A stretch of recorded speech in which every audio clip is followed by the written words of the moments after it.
அமெரிக்க ஜனாதிபதி Donald Trump அறிவித்த புதிய பரஸ்பர வரியை முறையை குறைப்பதற்கு இரு நாடுகளுக்கும் பலனளிக்கும் வர்த்தக மற்றும் முதலீட்டு கொள்கைகளில் உடன்படவும் அமெரிக்காவுடன் ராஜதந்திர மட்ட பேச்சுவார்த்தைகளை நடத்த அரசாங்கம் எதிர்பார்ப்பதாக தொழிலாளர் அமைச்சர் அனில் ஜெயந்த தெரிவித்துள்ளார். ஏப்ரல் 9ஆம் தேதி இந்த வரி நடைமுறைப்படுத்துவதற்கு முன்னதாக பேச்சுவார்த்தைகள் மூலம் பரஸ்பர வரியை குறைப்பதற்கான சாத்தியக்கூறுகளை ஆராய உள்ளதாக அவர் குறிப்பிட்டுள்ளார். அத்தோடு வரியை தடுக்க அரசாங்கம் தலையிட தவறிவிட்டது என்ற எதிர்க்கட்சிகளின் குற்றச்சாட்டுகளை மறுத்த அமைச்சர் அரசாங்கம் சம்பந்தப்பட்ட நிறுவனங்களுடன் கலந்துரையாடியுள்ளதாகவும் கூறியுள்ளார்.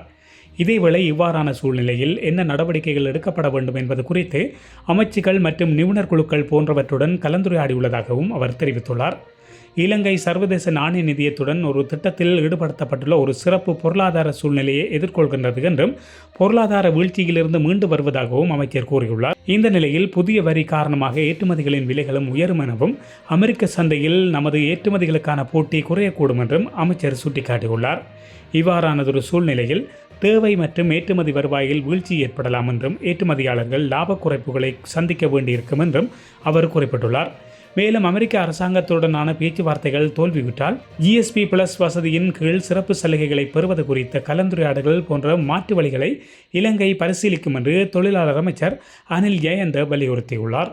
இலங்கையின் தெற்கே காலி மாவட்டம் கெக்கடுவ குமாரகந்த பகுதியில் இடம்பெற்ற துப்பாக்கிச்சூட்டு சம்பவத்தில் ஒருவர் உயிரிழந்துள்ளதாக போலீசார் தெரிவித்துள்ளனர். குறித்த பகுதியில் இன்று இரவு 7 மணியளவில் துப்பாக்கிச்சூட்டு சம்பவம் இடம்பெற்றுள்ளது. இதன்போது பலத்த காயமடைந்த கணவன் மனைவி இருவரும் சிகிச்சைக்காக காலி தேசிய வைத்தியசாலையில் அனுமதிக்கப்பட்டிருந்த நிலையில் தற்போது கணவன் சிகிச்சை பலனின்றி உயிரிழந்துள்ளதாக போலீசார் தெரிவித்துள்ளனர். வீதிக்கு அருகிலுள்ள ஒரு கடையில் காத்திருந்த தம்பதியை இலக்கு வைத்து மேற்படி துப்பாக்கி பிரயோகம் மேற்கொள்ளப்பட்டுள்ளதாக தெரிவிக்கப்படுகின்றது. மோட்டார் சைக்கிளில் வந்த நபரொருவரே இவ்வாறு துப்பாக்கிச்சூடு நடத்தியதாக தெரிய வந்துள்ளது. மேலும் இந்த சம்பவம் தொடர்பான மேலதிக விசாரணைகளினை போலீசார் மேற்கொண்டு வருகின்றனர். இதுபோன்ற செய்திகளை உடனுக்குடன் தெரிந்து கொள்ள மீரா தமிழ் சேனலை சப்ஸ்கிரைப் செய்து இணைந்தீர்கள்.